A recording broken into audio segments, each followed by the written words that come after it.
Mani sauc Marina Stašaite, es esmu fitnesa trenere.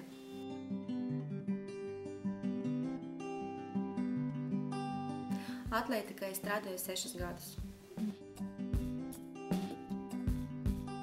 Viss sākas ar to, ka es gāju uz fitnesa klubu trenēties, un man patika aerobikas nodarbības, un es nolēmu kļūt par treneri.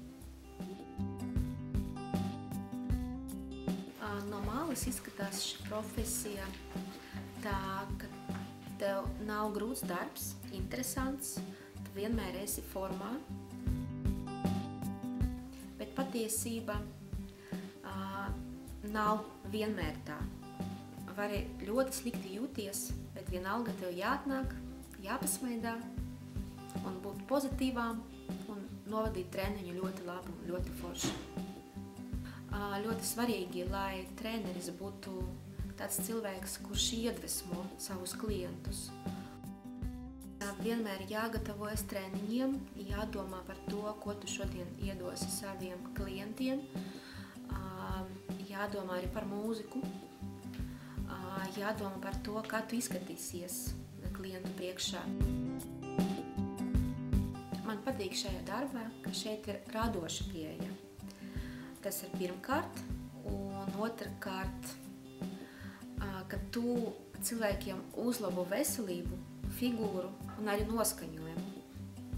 Bet man nepatīk, ka gandrīz nav brīvdienas, un pat ja cilvēkiem ir brīvdienas, kaut kādas svētku dienas, mēs vienmēr strādājam, gandrīz vienmēr mēs strādājam, un cilvēki nāk pie mums atpūsties. Mums arī jārēķinās ar to.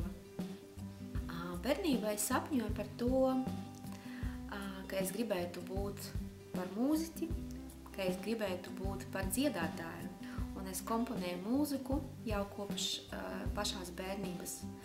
Un man bija sāpnis, ka es aizbraukšu uz Maskavu vai uz Sanktpēterburgu, un varbūt tur kaut kāda konkursā es noteikti būšu pirmā un vislabākā. Es domāju, ka es neaizbraucu uz Maskavu vai uz vēl kaut kādu pilsētu, kur bija tie konkursi, jo man, laikam, nepietika drosmes. Un arī bija mamma vienīga, un es gribēju, lai viņa būtu laimīga, jo es esmu blakus kaut kur.